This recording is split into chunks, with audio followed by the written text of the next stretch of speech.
সামনে 7 তারিখ আর 14 তারিখ একটা পরীক্ষা আছে, আর সেই বিষয়ে শুভেন্দু নাকি বলছে প্রশ্ন ফাঁস হয়ে গেছে। তো প্রথমে ভিডিওটি দেখুন। মমতা প্রশ্ন বিক্রি করবে। আমি অডিও রেকর্ড পেয়েছি, 50,000 টাকায় প্রশ্ন পাওয়া যাচ্ছে। বসিরহাট থেকে আমি অডিও পেয়েছি। এটা এসেছে ইয়েস 7-14 ইয়েস।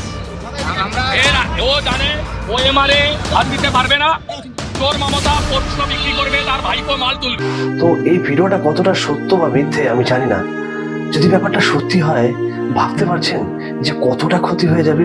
এ বাংলার কিছু পরীক্ষার্থী লাস্ট কয়েক বছর শুধু ওয়েট করে আছে এই পরীক্ষাটার জন্য, আর এই পরীক্ষাটাই হতে পারে তার ভবিষ্যৎ করে দেবে। আর যদি আবারও এই পরীক্ষাটা এরকম একটা সমস্যার মুখে পড়ে, কত ক্ষতি হয়ে যাবে ভাবতে পারছেন? মানে আপনি যদি আজকেও না ভাবছেন, তাহলে কিন্তু কালকে আপনার পরিবারেরও ক্ষতি হয়ে যেতে পারে। জিনিসটা ভাবুন, কারণ এই বাংলাটা আপনারও, তাই না? ধন্যবাদ।